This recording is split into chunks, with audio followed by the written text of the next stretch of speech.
Professor ਸਾਹਿਬ, ਪੰਜਾਬ ਦੇ ਵਿੱਚ ਕਿਸਾਨ ਖੁਦਕੁਸ਼ੀਆਂ ਦਾ ਮੁੱਢ ਕਦੋਂ ਵੱਜਿਆ ਸੀ ਤੇ ਕਾਰਨ ਕਿਹੜੇ ਸੀ ਜਿਹਦੇ ਕਰਕੇ ਕਿਸਾਨ ਜਿਹੜੇ ਮਜ਼ਦੂਰ ਨੇ ਉਹ ਖੁਦਕੁਸ਼ੀਆਂ ਦੇ ਰਾਹ ਪੈ ਗਏ? ਇਹ ਲਗਾਤਾਰ ਇੱਕ ਤੋਂ ਬਾਅਦ ਇੱਕ ਜਿਹੜੀਆਂ ਪਾਲਿਸੀ ਚੇਂਜਸ ਦੇ ਨਾਲ ਐਗਰੀਕਲਚਰ ਦੇ ਵਿੱਚ ਜਿਹੜਾ ਹੈ ਕ੍ਰਾਈਸਿਸ ਸ਼ੁਰੂ ਹੋਇਆ। 1990 ਤੋਂ ਲੈ ਕੇ 2016 ਦੇ ਅੰਕੜੇ ਤੁਹਾਡੇ ਕੋਲ ਨੇ। ਕਿੰਨੇ ਕਿਸਾਨਾਂ ਨੇ ਭਾਰਤ ਦੇ ਵਿੱਚ ਖੁਦਕੁਸ਼ੀ ਕੀਤੀ ਤੇ ਪੰਜਾਬ ਦੇ ਅੰਕੜੇ ਕੀ ਕਹਿੰਦੇ ਨੇ?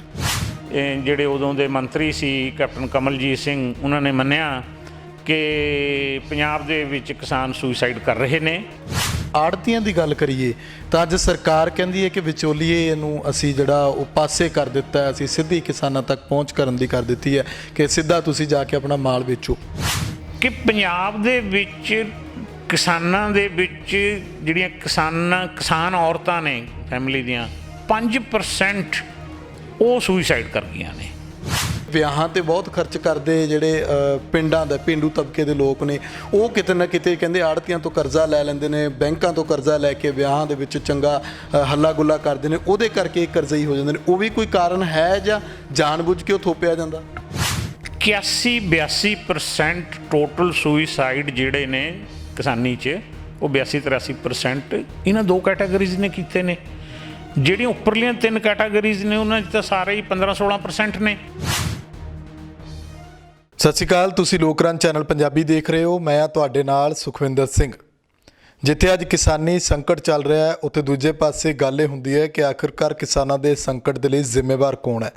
ਕਿਸਾਨ ਤੇ ਮਜ਼ਦੂਰਾਂ ਦੀ ਖੁਦਕੁਸ਼ੀ ਦੀਆਂ ਰਿਪੋਰਟਾਂ ਅਕਸਰ ਅਸੀਂ ਛਪਦੀਆਂ ਵੇਖੀਆਂ ਨੇ, ਪਰ ਪਿਛਲੇ ਕੁਝ ਸਾਲਾਂ ਤੋਂ ਇਹ ਰਿਪੋਰਟਾਂ ਨਸ਼ਰ ਨਹੀਂ ਹੋ ਰਹੀਆਂ ਕਿ ਆਖਿਰਕਾਰ ਕਿੰਨੇ ਕਿਸਾਨਾਂ ਨੇ, ਮਜ਼ਦੂਰਾਂ ਨੇ ਖੁਦਕੁਸ਼ੀ ਕੀਤੀ, ਕਿਉਂ ਕੀਤੀ, ਇਸ ਦੇ ਪਿੱਛੇ ਦਾ ਜਿਹੜਾ ਉਹ ਪਰੇਸ਼ਾਨੀ ਕਿਸ ਗੱਲ ਦੀ ਸੀ ਕਿ ਕਿਸਾਨ ਮਜ਼ਦੂਰ ਖੁਦਕੁਸ਼ੀਆਂ ਕਿਉਂ ਕਰਦੇ ਨੇ। ਅਸੀਂ ਇਸ ਸਭ ਦੇ ਉੱਤੇ ਗੱਲਬਾਤ ਕਰਨ ਲਈ ਉੱਘੇ ਅਰਥ ਵਿਗਿਆਨੀ ਪ੍ਰੋਫੈਸਰ ਕੇਸਰ ਸਿੰਘ ਭੰਗੂ ਹੋਣਾ ਦੇ ਕੋਲ ਪਹੁੰਚੇ ਹਾਂ, ਜਿਨ੍ਹਾਂ ਨੇ ਪਿਛਲੇ ਕਾਫੀ ਸਾਲਾਂ ਦੇ ਵਿੱਚ ਸਰਵੇ ਕੀਤੇ ਨੇ, ਪਿੰਡ-ਪਿੰਡ ਜਾ ਕੇ ਲੋਕਾਂ ਦੀਆਂ ਮੁਸ਼ਕਲਾਂ ਸੁਣੀਆਂ ਕਿ ਆਖਿਰਕਾਰ ਉਹਨਾਂ ਦੇ ਪਰਿਵਾਰਾਂ ਦੇ ਵਿੱਚ ਸੱਥਰ ਕਿਉਂ ਵਿਛੇ। ਅਸੀਂ ਉਹਨਾਂ ਤੋਂ ਜਾਣਾਂਗੇ ਕਿ ਕਿਸਾਨ ਖੁਦਕੁਸ਼ੀਆਂ ਦਾ ਮੁੱਢ ਕਦੋਂ ਵੱਜਿਆ ਤੇ ਕਿੰਨਾ ਕਾਰਨਾਂ ਕਰਕੇ ਬਚਿਆ। ਪ੍ਰੋਫੈਸਰ ਸਾਹਿਬ, ਤੁਹਾਡਾ ਸਵਾਗਤ ਹੈ ਲੋਕਾਂ। Thank you.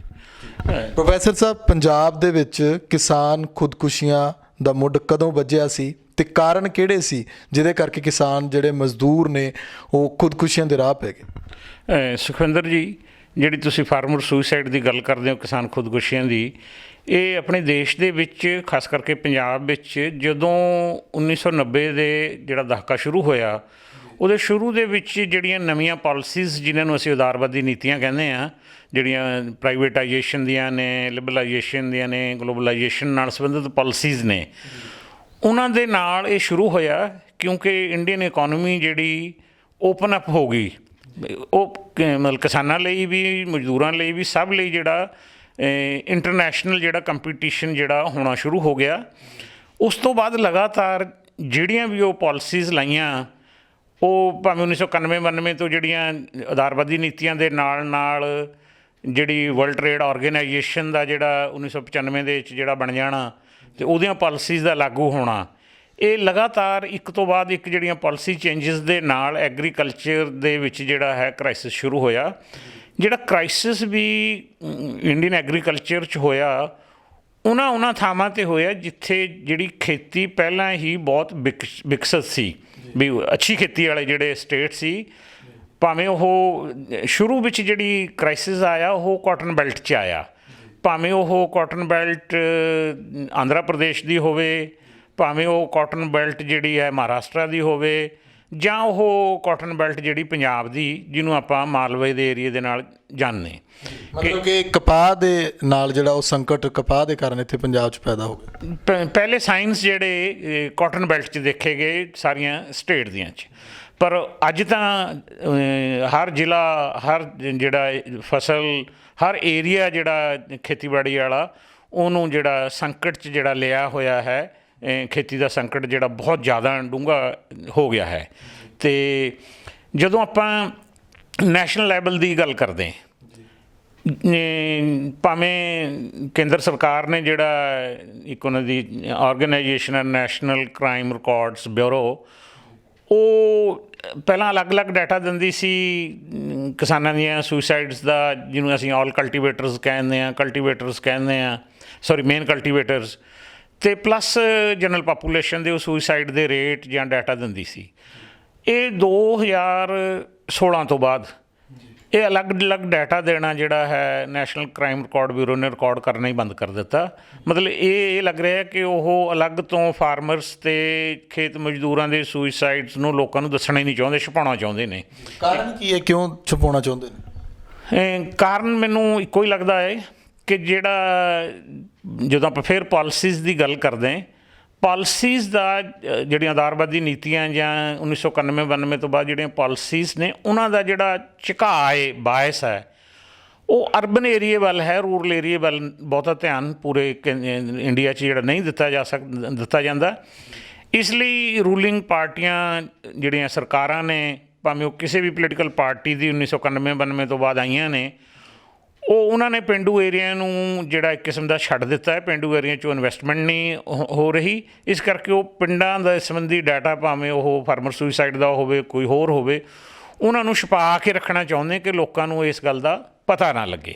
ਪ੍ਰੋਫੈਸਰ ਸਾਹਿਬ, 1990 ਤੋਂ ਲੈ ਕੇ 2016 ਦੇ ਅੰਕੜੇ ਤੁਹਾਡੇ ਕੋਲ ਨੇ, ਕਿੰਨੇ ਕਿਸਾਨਾਂ ਨੇ ਭਾਰਤ ਦੇ ਵਿੱਚ ਖੁਦਕੁਸ਼ੀ ਕੀਤੀ ਤੇ ਪੰਜਾਬ ਦੇ ਅੰਕੜੇ ਕੀ ਕਹਿੰਦੇ ਨੇ? ਇਹ ਬੇਸਿਕਲੀ ਜਦੋਂ ਇਹ ਸੁਸਾਈਡ ਸ਼ੁਰੂ ਹੋਇਆ, 91-92 ਤੋਂ ਜਿਹੜੇ ਲੋਕ ਇਸ ਏਰੀਏ ਦੇ ਵਿੱਚ ਕਿਸਾਨੀ ਨਾਲ ਕੰਮ ਕਰਦੇ ਸੀ, ਉਹਨਾਂ ਨੇ ਪੁਆਇੰਟ ਆਊਟ ਕਰਨਾ ਸ਼ੁਰੂ ਕਰ ਦਿੱਤਾ ਕਿ ਕਿਸਾਨਾਂ 'ਚ ਜਿਹੜੇ ਸੁਸਾਈਡ ਹੋ ਰਹੇ ਨੇ। ਪਰ ਹਾਕਮ ਧਿਰ ਨੇ ਕਦੇ ਨਹੀਂ ਮੰਨਿਆ, ਜਾਂ ਜਿਹੜੇ ਹਾਕਮ ਧਿਰ ਦੇ ਹਮਾਇਤੀ ਜਿਹੜੇ ਐਗਰੀਰੀਅਨ ਐਕਸਪਰਟ ਸੀ, ਉਹ ਵੀ ਇਹ ਗੱਲ ਤੋਂ ਮੁਨਕਰ ਸੀ ਕਿ ਇੰਡੀਆ ਦੇ ਵਿੱਚ ਜਾਂ ਪੰਜਾਬ ਦੇ ਵਿੱਚ ਕਿਤੇ ਕੋਈ ਕਿਸਾਨ ਸੁਸਾਈਡ ਕਰਦੇ ਨੇ। ਪਰ ਜਿਹੜਾ ਪਹਿਲੀ ਵਾਰ ਪੰਜਾਬ 'ਚ ਵੀ 2000 ਦੇ ਵਿੱਚ ਪੰਜਾਬ ਵਿਧਾਨ ਸਭਾ ਦੇ ਫਲੋਰ 'ਤੇ ਜਿਹੜੇ ਉਦੋਂ ਦੇ ਮੰਤਰੀ ਸੀ ਕੈਪਟਨ ਕਮਲਜੀਤ ਸਿੰਘ, ਉਹਨਾਂ ਨੇ ਮੰਨਿਆ ਕਿ ਪੰਜਾਬ ਦੇ ਵਿੱਚ ਕਿਸਾਨ ਸੁਸਾਈਡ ਕਰ ਰਹੇ ਨੇ ਅਤੇ ਇਹਨਾਂ ਲਈ ਕੋਈ ਨਾ ਕੋਈ ਜਿਹੜੀ ਪਾਲਿਸੀ ਬਣਾਉਣੀ ਚਾਹੀਦੀ ਹੈ। ਜਿੱਥੋਂ ਤੱਕ ਸਵਾਲ ਰਿਹਾ ਕਿ ਇੰਡੀਆ 'ਚ ਕਿੰਨਿਆਂ ਨੇ ਸੁਸਾਈਡ ਕੀਤਾ, ਕਿ ਜਿਹੜੇ ਸਰਕਾਰੀ ਅੰਕੜੇ ਨੇ ਉਹ ਕੋਈ 4 ਲੱਖ ਦੇ ਨੇੜੇ ਦੱਸਦੇ ਨੇ ਕਿ 1990 ਤੋਂ ਲੈ ਕੇ 2016 ਤੱਕ 4 ਲੱਖ ਦੇ ਨੇੜੇ ਜਿਹੜੇ ਕਲਟੀਵੇਟਰਸ ਨੇ ਉਹਨਾਂ ਨੇ ਸੁਸਾਈਡ ਕੀਤੇ ਨੇ।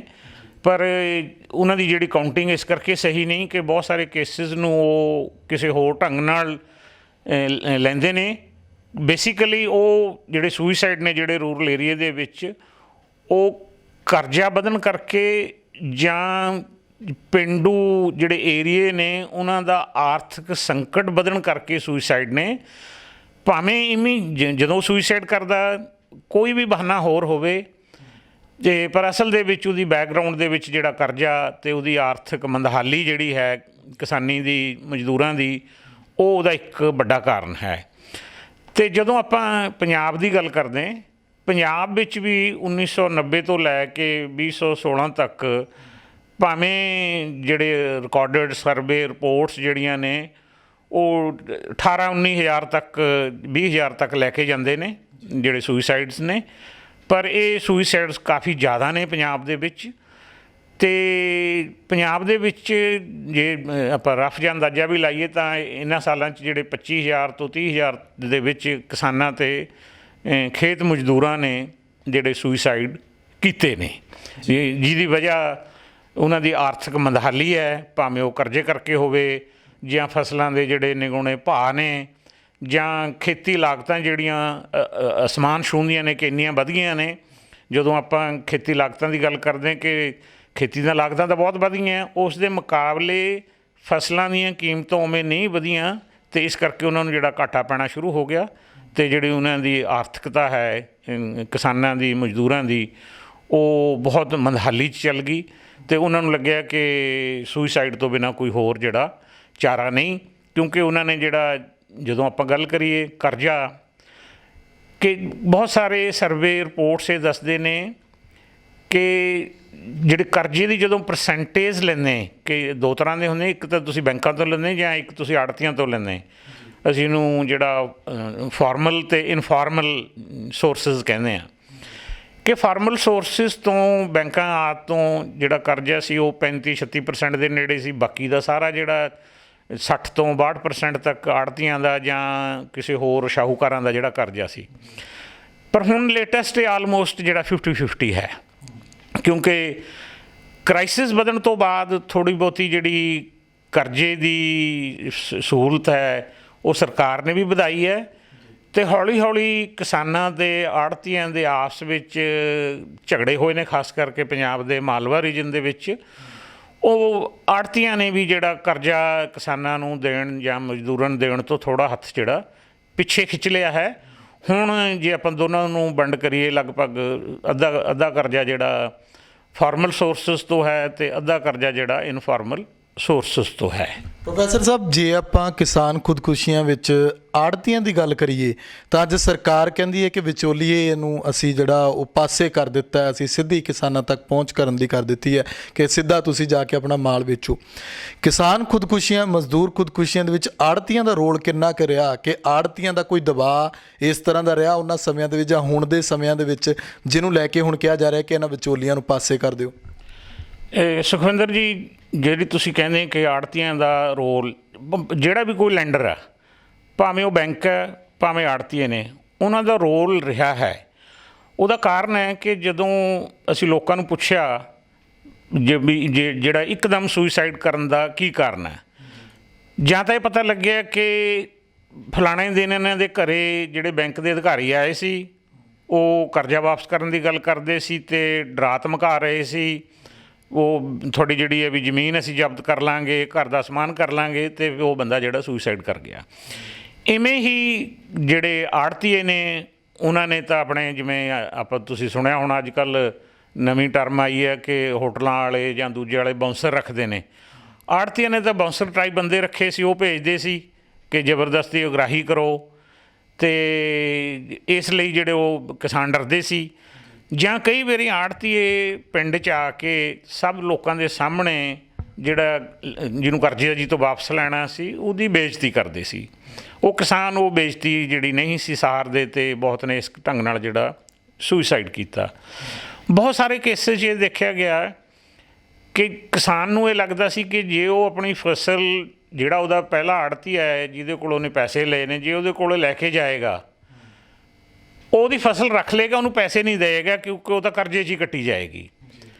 ਅਤੇ ਉਹਨਾਂ ਕਿਸਾਨਾਂ ਨੇ, ਕਿਉਂਕਿ ਉਹਨਾਂ ਨੂੰ ਪੈਸੇ ਦੀ ਲੋੜ ਸੀ, ਉਹਨਾਂ ਨੇ ਕੋਸ਼ਿਸ਼ ਕੀਤੀ ਕਿ ਸ਼ਹਿਰ ਬਦਲ ਕੇ ਜਾਂ ਆੜ੍ਹਤੀਆ ਬਦਲ ਕੇ ਕਿਸੇ ਹੋਰ ਕੋਲੇ ਵੇਚਣ ਦੀ ਜੇ ਕੋਸ਼ਿਸ਼ ਕੀਤੀ।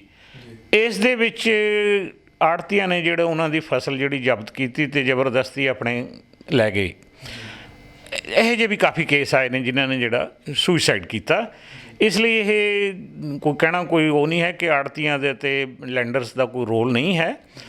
ਮੈਂ ਚਾਹੁੰਦਾ ਬੇਸਿਕਲੀ ਇਹ ਜਿਹੜੀਆਂ ਸਰਕਾਰਾਂ ਦੀਆਂ ਪਾਲਿਸੀਜ਼ ਨੇ ਕਿ ਕਿਸਾਨ ਅਤੇ ਮਜ਼ਦੂਰ ਨੂੰ ਆੜ੍ਹਤੀਏ ਤੋਂ ਲੋਨ ਹੀ ਕਿਉਂ ਲੈਣਾ ਪਵੇ, ਕਿ ਜਦੋਂ ਸਰਕਾਰ ਦੀ ਜ਼ਿੰਮੇਵਾਰੀ ਹੈ, ਸਰਕਾਰ ਦੀਆਂ ਜਿਹੜੀਆਂ ਭਾਵੇਂ ਕੇਂਦਰ ਸਰਕਾਰ ਹੋਵੇ, ਪੰਜਾਬ ਸਰਕਾਰ ਹੋਵੇ, ਉਹਨਾਂ ਦੀਆਂ ਰੂਰਲ ਏਰੀਏ ਪੱਖੀ, ਖਾਸ ਕਰਕੇ ਕਿਸਾਨਾਂ ਅਤੇ ਮਜ਼ਦੂਰਾਂ ਦੇ ਪੱਖੀ ਜਿਹੜੀਆਂ ਨੀਤੀਆਂ ਹੀ ਠੀਕ ਨਹੀਂ ਹੈਗੀਆਂ। ਮਤਲਬ ਮੈਂ ਤਾਂ ਇਹਨੂੰ ਹੋਰ ਵੀ ਸਖਤ ਕਹਾਂਗਾ ਕਿ ਉਹਨਾਂ ਦੀ ਨੀਤੀਆਂ ਨਹੀਂ, ਨੀਅਤ ਵੀ ਠੀਕ ਨਹੀਂ ਹੈਗੀ ਕਿ ਉਹਨਾਂ ਨੂੰ ਉਹ ਬਣਦਾ ਜਿਹੜਾ ਹਿੱਸਾ ਹੈ ਉਹਨਾਂ ਦਾ ਉਹ ਦੇਣਾ ਹੀ ਨਹੀਂ ਚਾਹੁੰਦੇ। ਸਰਕਾਰਾਂ ਕਿਉਂ ਨਹੀਂ ਦੇਣਾ ਚਾਹੁੰਦੀਆਂ? ਕਿਉਂ ਜਿਹੜੇ ਕਿਸਾਨ ਮਜ਼ਦੂਰ ਨੇ ਉਹ ਜਾ ਕੇ ਆੜ੍ਹਤੀਆਂ ਦੇ ਤਰਲੇ ਕੱਢਦੇ ਨੇ? ਕਿਉਂ ਜਾ ਕੇ ਉਹਨਾਂ ਤੋਂ ਕਰਜ਼ਾ ਲੈ ਲੈਂਦੇ ਨੇ ਜਾਂ ਬੈਂਕਾਂ ਤੋਂ ਕਰਜ਼ਾ ਲੈ ਲੈਂਦੇ ਨੇ? ਉਸ ਤੋਂ ਬਾਅਦ ਕਰਜ਼ਾ ਹੋਰ ਵੱਧਦਾ ਜਾਂਦਾ ਅਤੇ ਉਹ ਖੁਦਕੁਸ਼ੀਆਂ ਦੇ ਰਾਹ ਤੁਰ ਪੈਂਦੇ ਨੇ। ਮੈਂ ਸੁਖਵਿੰਦਰ ਜੀ ਦੇ 'ਚ ਇੱਕ ਗੱਲ ਤੁਹਾਨੂੰ ਜਿਹੜੀ ਕਹਿਣੀ ਚਾਹੁੰਦਾ ਕਿ ਜੇ ਪੋਲੀਟੀਕਲ ਪਾਰਟੀਜ਼ ਦੀ ਗੱਲ ਕਰੀਏ, ਭਾਵੇਂ ਉਹ ਇੰਡੀਆ ਦੀ ਕਰ ਲਈਏ ਭਾਵੇਂ ਪੰਜਾਬ ਦੀ ਗੱਲ ਕਰ ਲਈਏ, ਜਿਹੜੀ ਐਗਰੇਰੀਅਨ ਪੋਲੀਟੀਕਲ ਇਕੋਨਮੀ ਅਸੀਂ ਕਹਿੰਦੇ ਉਹਨੂੰ, ਐਗਰੇਰੀਅਨ ਪੋਲੀਟੀਕਲ ਇਕੋਨਮੀ ਜਿਹੜੀ ਹੈ ਇਹ ਉਹ ਚੇਂਜ ਹੋ ਗਈ, ਅੱਜ ਕੱਲ੍ਹ ਬਦਲ ਗਈ। ਮੈਂ ਤੁਹਾਨੂੰ ਦੱਸਦਾ ਕਿ ਬਦਲ ਕਿਵੇਂ ਗਈ।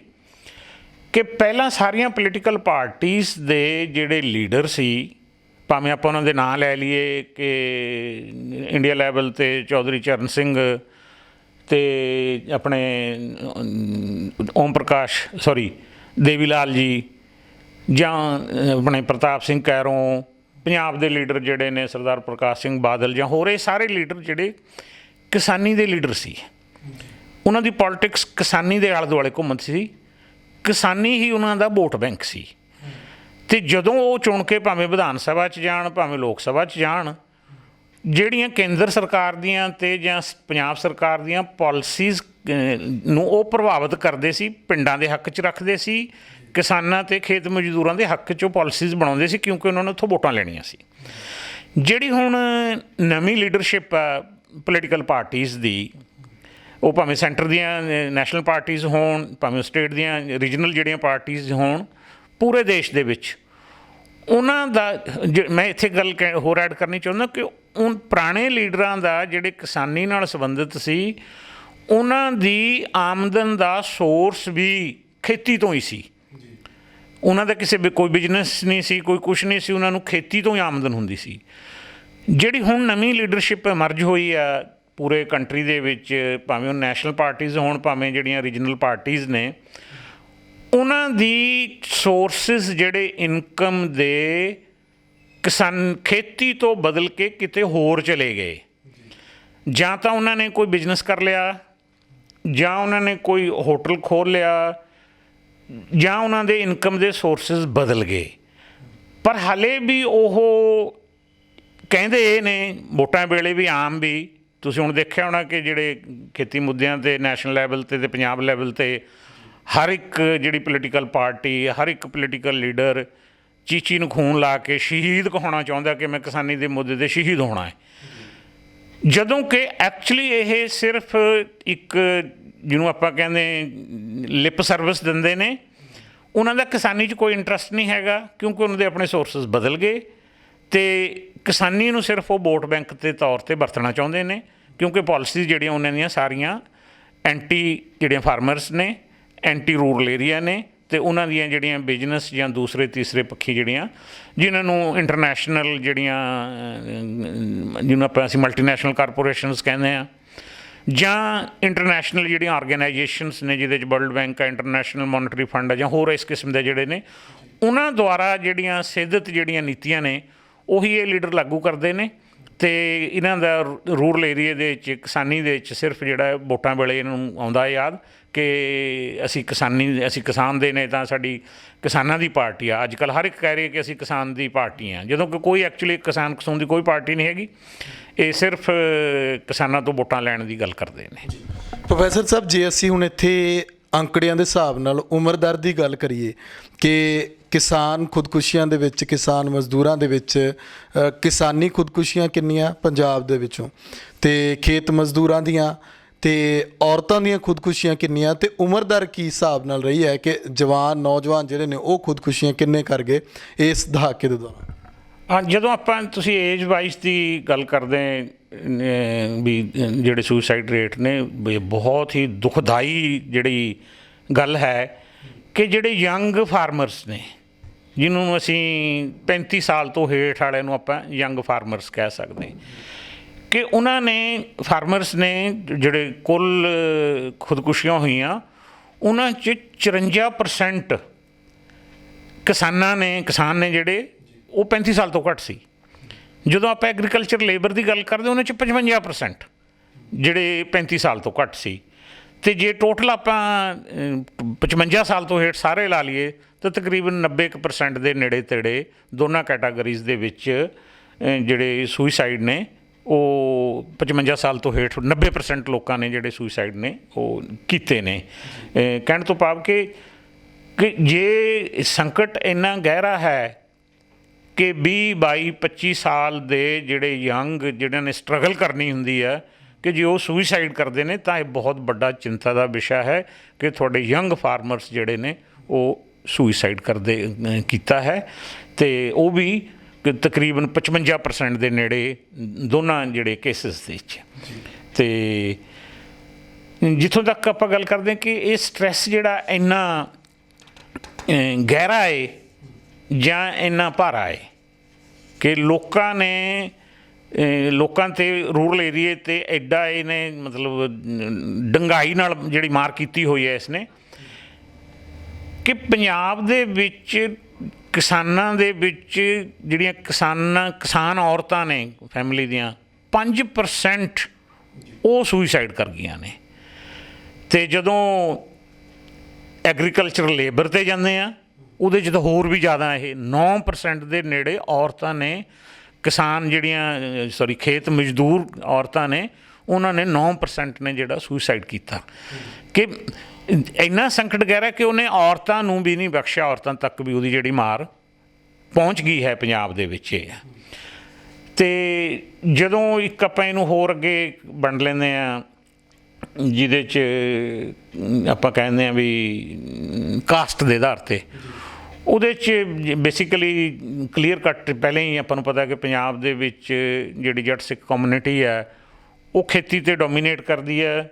ਉਹਨਾਂ ਨੇ ਜਿਹੜੇ ਉਹਨਾਂ ਦੇ ਸੁਸਾਈਡ ਜਿਹੜੇ ਰੇਟ ਜ਼ਿਆਦਾ ਉਹਨਾਂ ਦਾ ਕਿ 94% ਦੇ ਨੇੜੇ ਜਿਹੜੇ ਜੱਟ ਸਿੱਖ ਨੇ ਉਹਨਾਂ ਨੇ ਸੁਸਾਈਡ ਕੀਤਾ ਹੈ, ਜਦੋਂ ਕਿ ਸਿੱਖੀਜ਼ਮ 'ਚ ਜਿਹੜਾ ਸੁਸਾਈਡ ਸਭ ਤੋਂ ਵੱਡਾ ਪਾਪ ਗਿਣਿਆ ਜਾਂਦਾ ਹੈ ਅਤੇ ਉਹ ਸਹਾਰ ਨਹੀਂ ਸਕੇ।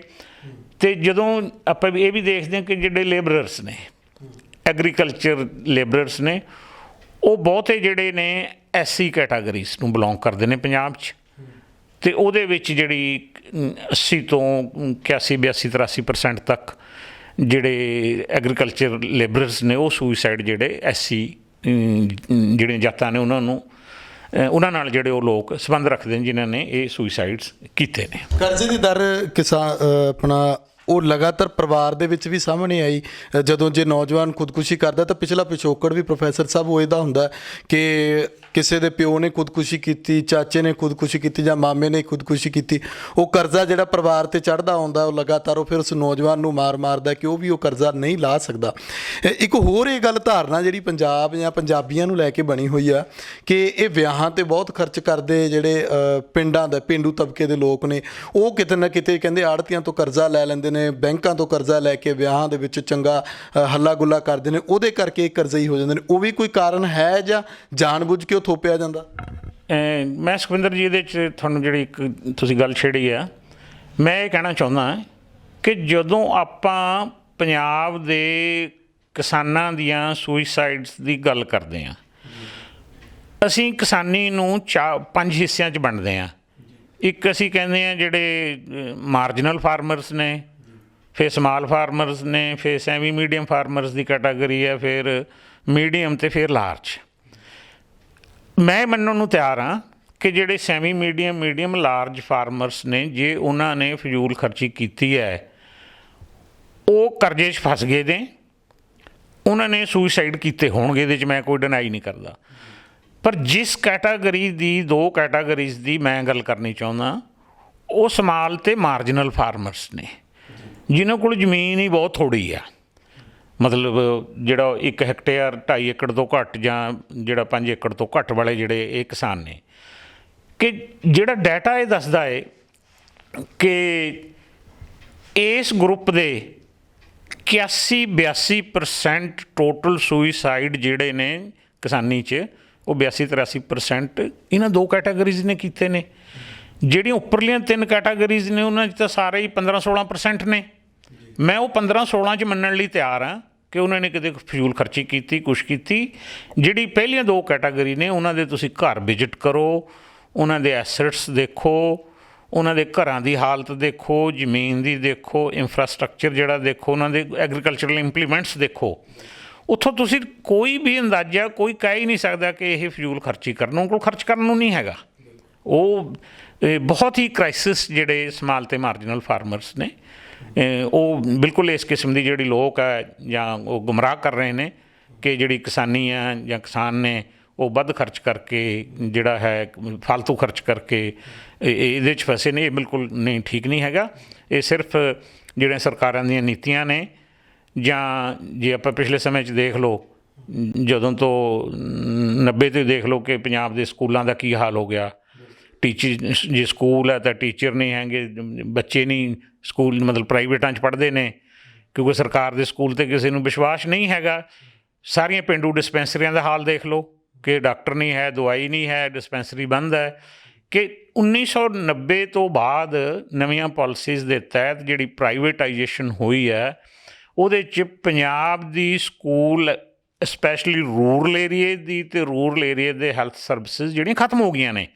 ਕੋਈ ਪਿਆ ਕਹੀ ਜਾਏ ਕਿ ਸਾਡੇ ਪਿੰਡਾਂ 'ਚ ਸਕੂਲ ਨੇ, ਫਲਾਣੇ ਸਕੂਲ ਨੇ, ਫਲਾਣੀ ਡਿਸਪੈਂਸਰੀ ਹੈ, ਉਹਨਾਂ ਦਾ ਸਟੈਂਡਰਡ ਜਿਹੜਾ ਹੈ ਜਾਂ ਉਹਨਾਂ ਦੀ ਜਿਹੜੀ ਲੈਵਲ ਜਿਹੜਾ ਆਉਣਾ ਚਾਹੀਦਾ ਸਮੇਂ ਦੇ ਨਾਲ, ਉਹ ਸਮੇਂ ਦੇ ਹਾਣ ਦਾ ਹੀ ਨਹੀਂ ਹੈਗਾ ਕਿ ਉੱਥੇ ਜੇ ਤੁਸੀਂ ਉਹ ਜਿਹੜੀ ਦਵਾਈ ਚਾਹੀਦੀ ਉਹ ਨਹੀਂ ਜਾਂਦੀ, ਜਾਂ ਉਹਦਾ ਪੁਰਾਣੀਆਂ ਤਕਨੀਕਾਂ ਨੇ। ਮਤਲਬ ਜਿਹੜਾ ਹੈਲਥ ਅਤੇ ਐਜੂਕੇਸ਼ਨ ਦਾ ਪੰਜਾਬ ਦੇ ਵਿੱਚ ਲਗਭਗ ਰੂਰਲ ਏਰੀਏ ਦੇ ਵਿੱਚ ਖਾਤਮਾ ਕਹਿ ਸਕਦੇ ਜਿਹੜਾ ਇਹ ਹੋ ਗਿਆ, ਇਹ ਬਹੁਤ ਵੱਡਾ ਕਾਰਨ ਹੈ। ਪ੍ਰੋਫੈਸਰ ਸਾਹਿਬ, ਇੱਕ ਹੋਰ ਜੇ ਆਪਾਂ ਦੇਖੀਏ ਕਿ ਜਦੋਂ ਕਿਸਾਨਾਂ ਦੀ ਗੱਲ ਹੁੰਦੀ ਹੈ ਤਾਂ ਉੱਥੇ ਫਸਲੀ ਚੱਕਰ ਦਾ ਮਸਲਾ ਜਿਹੜਾ ਉਹ ਬੜਾ ਉਭਾਰਿਆ ਜਾਂਦਾ ਕਿ ਕਿਸਾਨਾਂ ਨੂੰ ਚਾਹੀਦਾ ਹੈ ਕਿ ਉਹ ਕਣਕ ਤੇ ਝੋਨੇ ਤੋਂ ਬਾਹਰ ਆ ਕੇ ਫਸਲੀ ਵਿਭਿੰਨਤਾ ਵਾਲਾ ਵੱਖੋ ਵੱਖਰੀਆਂ ਫਸਲਾਂ ਹੋਰ ਬੀਜਣ, ਉਹਨਾਂ ਤੋਂ ਲਾਹਾ ਹੋ ਸਕਦਾ ਹੈ। ਕੀ ਲੱਗਦਾ ਤੁਹਾਨੂੰ ਕਿ ਇਹਦੇ ਨਾਲ ਕਿਸਾਨ ਖੁਦਕੁਸ਼ੀਆਂ ਰੁਕ ਸਕਦੀਆਂ, ਜਾਂ ਫਿਰ ਫਸਲੀ ਚੱਕਰ ਨੇ ਕਿਸਾਨਾਂ ਨੂੰ ਖੁਦਕੁਸ਼ੀਆਂ ਲਈ ਮਜਬੂਰ ਕੀਤਾ? ਦੇਖੋ, ਡਾਈਵਰਸੀਫਿਕੇਸ਼ਨ ਜਿਹੜੀ ਆਪਾਂ ਐਗਰੀਕਲਚਰ ਡਾਈਵਰਸੀਫਿਕੇਸ਼ਨ ਦੀ ਗੱਲ ਕਰਦੇ ਹਾਂ, ਇਹ ਬੜੀ ਪੁਰਾਣੀ ਗੱਲ ਆ। 1980 ਦੇ ਜਿਹੜਾ ਦਹਾਕਾ ਸੀ ਉਹਦੇ ਸ਼ੁਰੂ ਤੋਂ ਹੀ ਜਿਹੜੀ ਹੋ ਗਈ ਸੀ ਕਿ ਜਿਹੜਾ ਪੰਜਾਬ ਹੈ ਇਹ 2 ਫਸਲਾਂ ਦੇ ਚੱਕਰ 'ਚ ਫਸਦਾ ਜਾ ਰਿਹਾ, ਇਹਨੂੰ ਜਿਹੜੀ ਕੱਢਣ ਦੀ ਲੋੜ ਹੈ। ਇਹਦੇ ਸੰਬੰਧ 'ਚ ਕਈ ਰਿਪੋਰਟਸ ਵੀ ਹੋਈਆਂ ਨੇ, ਬਾਰ-ਬਾਰ ਹੋਈਆਂ ਨੇ ਰਿਪੋਰਟਸ। ਇਹ ਕਿਹਾ ਗਿਆ ਕਿ ਇਸ ਤੋਂ ਬਿਨਾਂ ਜਿਹੜਾ ਨਹੀਂ ਸਰਨਾ। ਪਰ ਸਰਕਾਰ ਦੀਆਂ, ਕੇਂਦਰ ਸਰਕਾਰ ਦੀਆਂ ਅਤੇ ਪੰਜਾਬ ਸਰਕਾਰ ਦੀਆਂ ਜਿਹੜੀਆਂ ਪਾਲਿਸੀਜ਼ ਇਸ 'ਤੇ ਉਲਟ ਰਹੀਆਂ ਨੇ ਕਿ ਉਹਨਾਂ ਨੇ ਡਾਈਵਰਸੀਫਿਕੇਸ਼ਨ ਨੂੰ ਐਨਕਰੇਜ ਨਹੀਂ ਕੀਤਾ, ਡਿਸਕਰੇਜ ਕੀਤਾ ਹੈ। ਉਹਦੇ ਪਿੱਛੇ ਜਿਹੜੀ ਬੈਕਗਰਾਊਂਡ ਜਿਵੇਂ ਆਪਾਂ ਦੇਖ ਸਕਦੇ ਹਾਂ ਕਿ ਸੈਂਟਰ ਗੌਰਮੈਂਟ ਪੰਜਾਬ ਨੂੰ ਇੱਕ ਫੂਡ ਬਾਲ ਦੀ ਤਰ੍ਹਾਂ ਯੂਜ਼ ਕੀਤਾ ਉਹਨੇ, ਅਤੇ ਹੁਣ ਲੱਗਦਾ ਕਿ ਉਹਨੂੰ ਹੁਣ ਸਾਨੂੰ ਇੰਨੇ ਫੂਡ ਦੀ ਲੋੜ ਨਹੀਂ। ਉਹ ਲੇਟੈਸਟ ਜਿਹੜਾ ਉਹ ਇਸ ਤੋਂ ਜਿਹੜਾ ਛੁਟਕਾਰਾ ਜਿਹੜੇ ਚਾਹੁੰਦੇ ਨੇ। ਹੁਣ ਡਾਈਵਰਸੀਫਿਕੇਸ਼ਨ ਦੀ ਗੱਲ ਜੇ ਆਪਾਂ ਲੇਟੈਸਟ ਪੰਜਾਬ 'ਚ ਜੋ ਹੋਇਆ, ਜੇ ਤੁਸੀਂ 2 ਫਸਲਾਂ ਤੱਕ ਮਿਨੀਮਮ ਸਪੋਰਟ ਪ੍ਰਾਈਸ ਨੂੰ ਫਿਕਸ ਕਰਤਾ ਕਿ ਆਹ 2 ਫਸਲਾਂ ਹੀ ਨੇ ਜਿਹੜੀਆਂ ਇਹਨਾਂ 'ਤੇ ਅਸੀਂ ਦੇਣੀਆਂ, ਜੇ ਇਹਨਾਂ ਦੀ ਨਹੀਂ ਦੋਗੇ ਤਾਂ ਜੇਲ੍ਹ ਜਾਓਗੇ। ਮੱਕੀ ਭਾਵੇਂ ਕੋਈ 200 ਨੂੰ ਖਰੀਦ ਲੇ, ਗੰਨਾ ਭਾਵੇਂ ਜਿਵੇਂ ਮਰਜ਼ੀ ਖਰੀਦ ਲੇ, ਕਪਾਹ ਜਿਵੇਂ ਮਰਜ਼ੀ ਖਰੀਦ ਲੇ। ਜੇ ਝੋਨਾ ਅਤੇ ਕਣਕ ਤੁਸੀਂ ਉਹ ਮਿੱਥੇ ਭਾਅ ਤੋਂ ਘੱਟ ਖਰੀਦੋਗੇ ਫਿਰ ਜੇਲ੍ਹ ਜਾਓਗੇ। ਇਹ ਫਿਰ ਇਹ ਕਿੱਥੋਂ ਡਾਈਵਰਸੀਫਿਕੇਸ਼ਨ ਹੋਏਗੀ? ਇਹ ਤਾਂ ਹੋਰ ਲੋਕ ਜਿਨ੍ਹਾਂ ਨੇ ਪਹਿਲਾਂ ਮਾੜਾ ਮੋਟਾ ਡਾਈਵਰਸੀਫਾਈ ਕੀਤਾ ਹੈ ਉਹ ਦੁਬਾਰ 'ਤੇ ਝੋਨੇ 'ਤੇ ਆ ਜਾਣਗੇ, ਦੁਬਾਰਾ ਤੋਂ ਫਿਰ ਕਣਕ 'ਤੇ ਆ ਜਾਣਗੇ। ਦੂਸਰਾ ਇਸ਼ੂ ਹੈ ਕਿ ਡਾਈਵਰਸੀਫਿਕੇਸ਼ਨ ਪੰਜਾਬ ਦੇ ਵਿੱਚ ਇਕੱਲੇ ਝੋਨੇ ਦੀ ਹੋਣੀ ਚਾਹੀਦੀ ਹੈ, ਵੀਟ ਦੀ ਨਹੀਂ। ਵੀਟ ਪੰਜਾਬ ਦੀ ਨੈਚੁਰਲ ਫਸਲ ਆ। ਵੀਟ ਦਾ ਕੋਈ ਧਰਤੀ ਨੂੰ ਕੋਈ ਨੁਕਸਾਨ ਨਹੀਂ, ਐਨਵਾਇਰਨਮੈਂਟ ਨੂੰ ਕੋਈ ਨੁਕਸਾਨ ਨਹੀਂ। ਵੀਟ ਪੰਜਾਬ ਦੀ ਆਪਣੀ ਫਸਲ ਹੈ। ਝੋਨਾ ਜਿਹੜਾ ਹੈ ਉਹ ਕਿਸਾਨਾਂ ਨੇ ਟਿੱਬੇ ਪੱਧਰ ਕਰਕੇ ਜ਼ਬਰਦਸਤੀ ਵੱਧ ਪਾਣੀ ਦੇ ਕੇ ਝੋਨੇ ਦੀ ਡਾਈਵਰਸੀਫਿਕੇਸ਼ਨ ਜ਼ਰੂਰੀ ਹੈ, ਕਰਨੀ ਚਾਹੀਦੀ ਹੈ, ਪਰ ਇਹ ਸਰਕਾਰਾਂ ਨਹੀਂ ਚਾਹੁੰਦੀਆਂ। ਇਸ ਕਰਕੇ ਜੇ ਸਰਕਾਰਾਂ ਚਾਹੁਣਗੀਆਂ ਤਾਂ ਹੋ ਜਾਏਗੀ। ਜਿਵੇਂ ਫਾਰ ਐਗਜ਼ਾਮਪਲ ਤੁਸੀਂ ਹੁਸ਼ਿਆਰਪੁਰ ਜ਼ਿਲ੍ਹੇ ਦੀਆਂ ਰਿਪੋਰਟਸ ਪੜ੍ਹ ਕੇ ਦੇਖ ਲਓ ਕਿ ਮੱਕੀ ਦਾ ਮਿਨੀਮਮ ਸਪੋਰਟ ਪ੍ਰਾਈਸ ਜਿਹੜਾ 1850 ਰੁਪਏ ਆ, ਪਰ ਹੁਸ਼ਿਆਰਪੁਰ ਦੀਆਂ ਮੰਡੀਆਂ 'ਚ ਉਹ 600 ਤੋਂ ਲੈ ਕੇ 950 ਤੱਕ ਵਿਕਦਾ ਹੈ।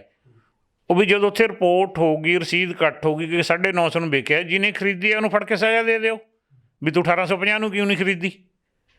ਅਤੇ ਇਸ ਕਰਕੇ ਸਰਕਾਰਾਂ ਦੀਆਂ ਜਿਹੜੀਆਂ ਪਾਲਿਸੀਜ਼ ਨੇ ਉਹ ਆਪਣੀ ਜਿਹੜੀ ਤੁਸੀਂ ਗੱਲ ਕੀਤੀ ਹੈ ਡਾਈਵਰਸੀਫਿਕੇਸ਼ਨ ਦੀ, ਉਹਨੂੰ ਡਿਸਕਰੇਜ ਕਰਦੀਆਂ ਨੇ, ਐਨਕਰੇਜ ਨਹੀਂ ਕਰਦੀਆਂ। ਸਰਕਾਰ ਜੇ ਇਹਨਾਂ ਨੇ ਵਾਕਈ ਡਾਈਵਰਸੀਫਿਕੇਸ਼ਨ ਚਾਹੁੰਦੇ ਨੇ ਤਾਂ ਉਹ ਐਨਕਰੇਜਮੈਂਟ ਵਾਲੀਆਂ ਜਿਹੜੀਆਂ ਪਾਲਿਸੀਜ਼ ਲਿਆਉਣੀਆਂ ਪੈਣਗੀਆਂ। ਕਿਸਾਨ ਨੇ ਤਾਂ ਉਹ ਬੀਜਣਾ ਜਿਹਦੇ 'ਚ ਉਹਨੂੰ ਫਾਇਦਾ ਹੋਏਗਾ। ਫਾਇਦਾ ਵੀ ਉਹ ਸੋਚਦਾ ਹੈ ਕਿ ਮੇਰੀ ਜਿਹੜੀ ਵੀ ਚੀਜ਼ ਹੈ ਉਹ ਗਰੰਟੀ ਨਾਲ ਘੱਟੋ ਘੱਟ ਕਿਸੇ ਕੀਮਤ 'ਤੇ ਵਿਕ ਜੇ। ਇਹ ਨਾ ਹੋਏ ਕਿ ਉਹ 6 ਮਹੀਨੇ ਫਸਲ ਪਾਲੇ, ਮੁੜ ਕੇ ਉਹ ਮਹੀਨਾ ਉੱਥੇ ਰੁਲਦੀ ਰਹੇ ਅਤੇ ਉਹ ਵਿਕੇ ਨਾ, ਜਾਂ ਬਹੁਤ ਘੱਟ ਭਾਅ 'ਤੇ ਵਿਕੇ। ਇਸ ਕਰਕੇ ਜਿਹੜਾ ਫਾਰਮਰ ਹੈ ਉਹਨੂੰ ਗਰੰਟੀ ਵਾਲੀ ਜਿਹੜੀ ਪ੍ਰੋਕਿਓਰਮੈਂਟ ਅਤੇ ਗਰੰਟੀ ਵਾਲਾ ਜਿਹੜਾ ਪ੍ਰਾਈਸ ਜਿੰਨਾ ਚਿਰ ਸਰਕਾਰਾਂ ਨਹੀਂ ਦੇਣਗੀਆਂ, ਇਹ ਡਾਈਵਰਸੀਫਿਕੇਸ਼ਨ ਨਹੀਂ ਹੋਏਗੀ। ਅਤੇ ਤੁਹਾਨੂੰ ਸਰਕਾਰ ਵੱਲੋਂ ਪਿੱਛੇ ਜੇ ਕਮੇਟੀ ਬਣਾਈ ਗਈ ਸੀ, ਉਹਨਾਂ ਨੂੰ ਸੁਝਾਅ ਦੇਣ ਦਾ ਮੌਕਾ ਮਿਲਿਆ ਜਾਂ ਤੁਹਾਡੇ ਤੱਕ ਪਹੁੰਚੇ, ਕੀ ਸਲਾਹਾਂ ਕੀਤੀਆਂ ਗਈਆਂ ਅਤੇ ਉਹਨਾਂ 'ਤੇ ਕੋਈ ਅਮਲ ਕੀਤਾ ਕਿ ਨਹੀਂ ਕੀਤਾ ਸਰਕਾਰ ਨੇ? ਉਹ ਜਦੋਂ ਆਪਣਾ ਸੁਖਵਿੰਦਰ ਜੀ ਫਾਰਮਰ ਸੁਇਸਾਈਡ ਦਾ ਜਦੋਂ ਪੀਕ ਆਉਣੀ ਸ਼ੁਰੂ ਹੋਈ, ਜਾਂ ਜਿਹੜੀ ਮੌਜੂਦਾ ਕਾਂਗਰਸ ਦੀ ਸਰਕਾਰ ਹੈ ਇਹਨੇ ਜਦੋਂ ਆਫਿਸ ਸੰਭਾਲਿਆ, ਕਿਉਂਕਿ ਇਹਨਾਂ ਨੇ ਪਿਛਲੇ ਸਮੇਂ 'ਚ ਵਾਅਦਾ ਕਰਕੇ ਆਏ ਸੀ ਕਿ ਅਸੀਂ ਕਿਸਾਨਾਂ ਦਾ ਸਾਰੇ ਦਾ ਸਾਰਾ ਕਰਜ਼ਾ ਮਾਫ ਕਰ ਦਾਂਗੇ, ਬੈਂਕਾਂ ਦਾ ਵੀ ਕਰ ਦਾਂਗੇ, ਹਰ ਚੀਜ਼ ਦਾ ਕਰ ਦਾਂਗੇ। ਉਹ ਤੁਸੀਂ ਵੀ ਸੁਣਿਆ ਹੈ ਅਤੇ ਮੈਂ ਵੀ ਸੁਣਿਆ ਹੈ। ਪਰ ਜਦੋਂ ਗੌਰਮੈਂਟ ਨੇ ਆਪਣਾ ਕੰਮਕਾਰ ਸੰਭਾਲਿਆ, ਉਹਨਾਂ ਨੂੰ ਲੱਗਿਆ ਕਿ ਇਹ ਪੋਸੀਬਲ ਨਹੀਂ ਹੈਗਾ। ਫਿਰ ਸਰਕਾਰ ਨੇ ਇੱਕ ਜਿਹੜੀ ਡੈਟ ਵੇਵਰ ਦੀ ਸਕੀਮ ਦਿੱਤੀ। ਉਹ ਸਕੀਮ 'ਚ ਕੀ ਕੀਤਾ ਕਿ ਜਿਹਦਾ ਸਮਾਲ ਫਾਰਮਰ ਹੋਏਗਾ, ਜਿਹਦਾ 2 ਲੱਖ ਤੱਕ ਦਾ ਕਰਜ਼ਾ, ਉਹ ਵੀ ਕ੍ਰੌਪ ਲੋਨ, ਉਹ ਮਾਫ ਹੋ ਜਾਏਗਾ ਸਰਕਾਰੀ ਬੈਂਕਾਂ ਤੋਂ, ਜਿਹੜਾ ਵੀ ਕੋਆਪਰੇਟ ਥਰੂ ਹੋਵੇ, ਭਾਵੇਂ ਜਿਹੜਾ ਆਪਣਾ ਕੀ ਕਹਿੰਦੇ ਇਹਨੂੰ ਰੀਜਨਲ ਰੂਰਲ ਬੈਂਕਸ ਥਰੂ ਹੋਵੇ, ਉਹਨਾਂ ਦਾ ਉਹ ਕਰਜ਼ਾ ਮਾਫ ਹੋ ਜਾਏਗਾ। ਉਹਦੇ 'ਚ ਉਹਨਾਂ ਨੇ ਇੱਕ ਐਸਾ ਕੱਢਿਆ ਕਿ ਜਿਹਦਾ 2,10,000 ਹੈ ਉਹਦਾ ਨਹੀਂ ਮਾਫ ਹੋਏਗਾ, ਜਿਹਦਾ 1,99,000 ਉਹਦਾ ਮਾਫ ਹੋ ਜਾਏਗਾ। ਮਤਲਬ ਮੈਂ ਉਹਦੇ ਦੇ ਬਾਰੇ ਪਹਿਲਾਂ ਹੀ ਬੋਲਿਆ ਸੀ ਕਿ ਉਹ ਫਾਲਟੀ ਸਕੀਮ ਸੀ। ਗੌਰਮੈਂਟ ਨੇ 1-2 ਥਾਵਾਂ 'ਤੇ ਜਿਹੜੇ ਫੰਕਸ਼ਨ ਕਰਕੇ ਡੈਟ ਵੇਵਰ ਦਿੱਤਾ, ਥੋੜ੍ਹੇ ਲੋਕਾਂ ਤੱਕ ਪਹੁੰਚਿਆ, ਬਹੁਤੇ ਲੋਕਾਂ ਤੱਕ ਇਹ ਜਿਹੜੀ ਸਰਕਾਰ ਦੀ ਕਰਜ਼ਾ ਮਾਫੀ ਯੋਜਨਾ ਹੈ ਇਹ ਨਹੀਂ ਪਹੁੰਚੀ। ਸਰਕਾਰ ਵਿਧਾਨ ਸਭਾ ਦੇ ਵਿੱਚ, ਵਿਧਾਨ ਸਭਾ ਦੇ ਬਾਹਰ ਪ੍ਰੈਸ਼ਰ 'ਚ ਆਈ, ਲੋਕਾਂ ਦੇ ਪ੍ਰੈਸ਼ਰ 'ਚ ਆਈ ਕਿ ਫਾਰਮਰ ਅਤੇ ਲੇਬਰ ਸੁਸਾਈਡ ਜਿਹੜੇ ਵੱਧ ਰਹੇ ਨੇ। ਸਰਕਾਰ ਨੇ ਇਹਦੇ ਵਿੱਚ ਇੱਕ 5 ਮੈਂਬਰੀ MLAਆਂ ਦੀ ਜਿਹੜੀ ਇੱਕ ਕਮੇਟੀ ਬਣਾ ਦਿੱਤੀ ਕਿ ਉਹ ਇਹਨੂੰ ਸਟੱਡੀ ਕਰੇਗੀ। ਉਹ 4-5 ਮਹੀਨਿਆਂ ਦੇ ਵਿੱਚ ਉਹਨੇ ਸਾਡੇ ਨਾਲ ਵੀ ਮੀਟਿੰਗਾਂ ਕੀਤੀਆਂ ਯੂਨੀਵਰਸਿਟੀ 'ਚ, ਅਤੇ ਉਹਨਾਂ ਨੇ 4 ਮਹੀਨਿਆਂ ਬਾਅਦ ਇੱਕ ਰਿਪੋਰਟ ਦੇ ਦਿੱਤੀ। ਜਦੋਂ ਤੁਸੀਂ ਉਸ ਰਿਪੋਰਟ ਨੂੰ ਪੜ੍ਹੋਗੇ ਉਹ ਤੁਹਾਨੂੰ ਲੱਗਦਾ ਹੀ ਨਹੀਂ ਕਿ ਇਹ ਕਹਿ ਰਹੇ ਨੇ ਕਿ ਕਿਸਾਨੀ ਦਾ ਜਿਹੜਾ ਸੁਸਾਈਡ ਦਾ ਹੱਲ ਇਵੇਂ ਹੋ ਸਕਦਾ ਹੈ ਕਿ ਜਿਹੜੇ ਉਹਨਾਂ ਨੇ ਹੱਲ ਦਿੱਤੇ ਨੇ, ਜਿਹੜੀਆਂ ਫਸਲਾਂ ਬੀਜਣ ਲਈ ਗੱਲ ਕਿਹਾ, ਉਹ ਪੰਜਾਬ ਦੇ ਵਿੱਚ ਪੋਸੀਬਲ ਹੀ ਨਹੀਂ ਹੈ। ਮਤਲਬ ਉਹ ਇੱਕ ਬਹੁਤ ਫਜ਼ੂਲ ਦੀ ਕਮੇਟੀ ਬਣਾਈ ਸੀ ਸਰਕਾਰ ਨੇ, ਅਤੇ ਬਹੁਤ ਫਜ਼ੂਲ ਦੇ ਉਹਦੇ ਸੁਜੈਸ਼ਨ ਸੀ ਵੀ ਆਹ ਕਰ ਲਓ, ਆਹ ਕਰ ਲਓ। ਉਹਨਾਂ ਵਿੱਚੋਂ ਇੱਕ ਵੀ ਜਿਹੜਾ ਸੁਜੈਸ਼ਨ ਪ੍ਰੈਕਟੀਕਲੀ ਫਿਜ਼ੀਬਲ ਪੋਸੀਬਲ ਨਹੀਂ ਸੀ। ਇਸ ਕਰਕੇ ਮੈਂ ਕਹਿੰਦਾ ਕਿ ਜੇ ਸਰਕਾਰ ਵੱਲੋਂ MLAਆਂ ਦੀ ਕਮੇਟੀ ਹੀ ਕਿਸਾਨਾਂ ਅਤੇ ਮਜ਼ਦੂਰਾਂ ਦੇ ਹਿੱਤਾਂ ਲਈ ਸਿੰਸੀਅਰ ਨਹੀਂ ਹੈ, ਫਿਰ ਕੌਣ ਹੋਏਗਾ? ਅਤੇ ਉਸ ਕਮੇਟੀ, ਚਲੋ ਜਿਸ ਕਿਸਮ ਦੀ ਮਰਜ਼ੀ ਕੋਈ ਕਮੇਟੀ ਸੀ, ਕਮੇਟੀ ਨੇ ਰਿਪੋਰਟ ਸਮਾਤੀ ਦਿਖਾਏ, ਜਿਹੜੀ ਪੰਜਾਬ ਸਰਕਾਰ ਕੋਈ ਉਹਦਾ ਅਧਿਕਾਰੀ ਦਿਖਾਏ ਕਿ ਉਹ ਕਮੇਟੀ ਨੂੰ ਕੀ ਲਾਗੂ ਕੀਤਾ ਜਾਂ ਉਹਨੂੰ ਪੜ੍ਹਿਆ ਕਿਸੇ ਨੇ, ਉਹ ਰੱਦੀ ਦੀ ਟੋਕਰੀ 'ਚ ਫੇਰ ਗਈ ਉਹ। ਅਤੇ ਇਸ ਲਈ ਮੈਂ ਬਾਰ-ਬਾਰ ਇਹੀ ਕਹਿੰਦਾ ਕਿ ਜਿਹੜੀਆਂ ਸਰਕਾਰਾਂ ਨੇ, ਭਾਵੇਂ ਪਹਿਲਾਂ ਹੋਣ ਭਾਵੇਂ ਅੱਜ ਦੀ ਸਰਕਾਰ ਹੋਵੇ, ਇਹ ਸਾਰੀਆਂ ਸਰਕਾਰਾਂ ਕਿਸਾਨਾਂ ਦਾ ਮਖੌਲ ਉਡਾ ਰਹੀਆਂ ਨੇ, ਮਜ਼ਾਕ ਉਡਾ ਰਹੀਆਂ ਨੇ। ਉਹ ਕਿਸਾਨੀ ਵਾਸਤੇ ਸੀਰੀਅਸ ਨਹੀਂ ਹੈ। ਕਿਸਾਨਾਂ ਦੇ ਮੁੱਦਿਆਂ 'ਤੇ ਉਹ ਰਾਜਨੀਤੀ ਕਰ ਸਕਦੇ ਨੇ, ਪਰ ਕਿਸਾਨਾਂ ਦੇ ਮਸਲੇ ਹੱਲ ਕਰਨ ਲਈ ਉਹ ਬਿਲਕੁਲ ਤਿਆਰ ਨਹੀਂ ਹਨ। ਇਹ ਛੋਟੀ ਜਿਹੀ ਗੱਲ ਹੁੰਦੀ ਹੈ, ਉਹ ਚੱਕ ਕੇ ਕਹਿੰਦੇ ਜੀ ਕੇਂਦਰ ਦੇਵੇਗਾ। ਛੋਟੀ ਗੱਲ ਹੁੰਦੀ ਹੈ, ਕੇਂਦਰ ਕਹਿੰਦਾ ਨਹੀਂ ਸਟੇਟ ਦੇਵੇਗਾ। ਵੀ ਖੇਤੀ ਦਾ ਫਾਇਦਾ ਸਟੇਟ ਨੂੰ ਵੀ ਹੈਗਾ, ਸੈਂਟਰ ਨੂੰ ਵੀ ਹੈਗਾ, ਦੋਨੇ ਮਿਲ ਕੇ ਦੇ ਦਿਓ। ਕਿਉਂਕਿ ਮੈਂ ਤਾਂ ਜਿਹੜੀ ਮੌਜੂਦਾ ਸਰਕਾਰ ਹੈ, ਮੈਂ ਤਾਂ ਇਹ ਤੋਂ ਹੈਰਾਨ ਹਾਂ ਕਿ ਪਿਛਲੀ ਸਰਕਾਰਾਂ ਵੀ ਐਂ ਕਰਦੀਆਂ ਸੀ ਕਿ ਜਦੋਂ ਕੋਈ ਕਿਸਾਨ ਮੰਗ ਕਰਦੇ ਨੇ, ਜਿਵੇਂ ਅੱਜ ਕੱਲ੍ਹ ਆਪਾਂ ਕਹਿੰਦੇ ਪਰਾਲੀ ਨਹੀਂ ਸਾੜਨੀ, ਸੈਂਟਰ ਗੌਰਮੈਂਟ ਕੋਈ ਲੈ ਕੇ ਆਉਣ ਨੂੰ ਫਿਰਦਾ ਹੈ, ਸੁਪਰੀਮ ਕੋਰਟ 'ਚ ਕੋਈ ਹਲਫੀਆ ਬਿਆਨ ਦੇਗਾ ਕਿ ਅਸੀਂ ਆਹ ਕਰਾਂਗੇ। ਜਦੋਂ ਕਿਸਾਨਾਂ ਨੇ ਮੰਗ ਕੀਤੀ ਕਿ ਸਾਨੂੰ 200 ਰੁਪਏ ਕੁਆਂਟਲ ਜਿਹੜਾ ਬੋਨਸ ਦੇ ਦਿਓ ਝੋਨੇ 'ਤੇ, ਅਸੀਂ ਪਰਾਲੀ ਨਹੀਂ ਫੂਕਾਂਗੇ, ਤਾਂ ਮੌਜੂਦਾ ਸਰਕਾਰ ਜਿਹੜੀ ਸੈਂਟਰ ਗੌਰਮੈਂਟ ਨੂੰ ਲਿਖ ਰਹੀ ਹੈ ਕਿ ਇਹਨਾਂ ਨੂੰ 200 ਰੁਪਇਆ ਦੇ ਦਿਓ। ਉਹ ਵੀ ਕਿਉਂ ਦੇ ਤੁਸੀਂ 100 ਤੁਸੀਂ ਦਿਓ, 100 ਸੈਂਟਰ ਤੋਂ ਲਓ, ਜਾਂ ਕੋਈ ਵੀ 100 ਅਸੀਂ ਦੇ ਦਿੱਤਾ, 100 ਤੁਸੀਂ ਦੇ ਦਿਓ। ਇਸ ਗੱਲ 'ਤੇ ਮੇਰੀ ਫਾਰਮਰਸ ਯੂਨੀਅਨਸ ਨਾਲ ਜਿਹੜੀ ਗੱਲਬਾਤ ਹੋਈ, ਉਹ ਕਹਿੰਦੇ ਵੀ ਸਾਨੂੰ 200 ਰੁਪਇਆ ਮਿਲ ਜੇ ਪਰ ਕੁਆਂਟਲ ਦਾ, ਫਿਰ ਜੇ ਅਸੀਂ ਅੱਗ ਲਾਵਾਂਗੇ ਸਾਨੂੰ ਜੇਲ੍ਹ 'ਚ ਬੰਦ ਕਰ ਦਿਓ। ਵੀ ਪਰ ਤੁਸੀਂ ਜਿਹੜਾ ਮੌਜੂਦਾ ਰੇਟ ਆ, ਜੇ ਉਹਦੇ 'ਤੇ ਅਸੀਂ ਪਰਾਲੀ ਨੂੰ ਨਹੀਂ ਸਾਂਭ ਸਕਦੇ। ਜਾਂ ਮੈਂ ਤਾਂ ਇਹ ਸੁਜੈਸ਼ਨ ਦਿੱਤਾ ਸੀ ਕਿ ਕੋਈ ਅੱਜ ਕੱਲ੍ਹ ਬਿਲਕੁਲ ਸਿਸਟਮ ਠੀਕ ਬਣਿਆ ਹੋਇਆ ਹੈ ਵੀ ਤੁਸੀਂ ਮੋਬਾਈਲ ਫੋਨ 'ਤੇ ਮੈਸੇਜ ਕਰ ਦਿਓ ਕਿ ਫਾਰਮਰ ਕਹਿ ਦੇ ਵੀ ਮੇਰੇ ਆ ਇੰਨੇ ਏਕੜ ਮੈਂ ਝੋਨਾ ਵੱਢ ਲਿਆ, ਖਾਲੀ ਕਰਤੇ, ਸਰਕਾਰ 7 ਦਿਨ ਲਵੇ ਉਹ ਤੋਂ, ਉਹਦੇ ਖੇਤ ਸਾਫ਼ ਕਰਕੇ ਦੇ ਦੇਵੇ। ਆਪਣੀ ਜਿੱਥੇ ਮਰਜ਼ੀ ਪਰਾਲੀ ਲੈ ਜੇ, ਜਿਵੇਂ ਮਰਜ਼ੀ ਕਰੇ, ਸਰਕਾਰ ਲੈ ਜੇ ਅਤੇ 7 ਦਿਨਾਂ ਬਾਅਦ ਉਹਨੂੰ ਕਹਿ ਦੇ ਵੀ ਤੇਰਾ ਖੇਤ ਖਾਲੀ ਹੈ ਅਤੇ ਆਪਣਾ ਹੁਣ ਤੂੰ ਬੀਜ ਲਾ। ਕਿਸਾਨ ਦੀ ਜ਼ਿੰਮੇਵਾਰੀ ਖਤਮ ਹੋ ਜਾਏਗੀ। ਇਹ ਸਟੇਟ ਜਿਹੜੀ ਵੀ ਕੋਈ ਮਸ਼ੀਨਰੀ ਦੀ ਵੀ ਗੱਲ ਕਰਦੇ ਆ, ਉਹ ਬਹੁਤ ਕੋਸਟਲੀ ਆ। ਉਹ ਤਾਂ ਜੇ ਤੁਸੀਂ ਉਹਦੀਆਂ ਦੇਖੋ ਜਿਹੜੇ ਤਰੀਕੇ ਨਾਲ ਦਿੱਤੀ ਜਾਂਦੀ, ਉਹ ਤਾਂ ਜਿਹੜੇ ਇੰਡਸਟਰੀਲਿਸਟ ਨੇ ਉਹਨਾਂ ਨੂੰ ਸਬਸਿਡੀ ਆ। ਜੇ ਮਾਰਕੀਟ 'ਚੋਂ ਖਰੀਦਣੀ ਤਾਂ ਲੱਖ ਸਵਾ ਲੱਖ ਦੀ ਹੈ, ਜੇ ਉਹ ਤੁਸੀਂ ਸਰਕਾਰ ਰਾਹੀਂ ਖਰੀਦਣੀ ਸਬਸਿਡੀ 'ਤੇ ਉਹ 2.5-3 ਲੱਖ ਦੀ ਹੋ ਜਾਂਦੀ ਹੈ।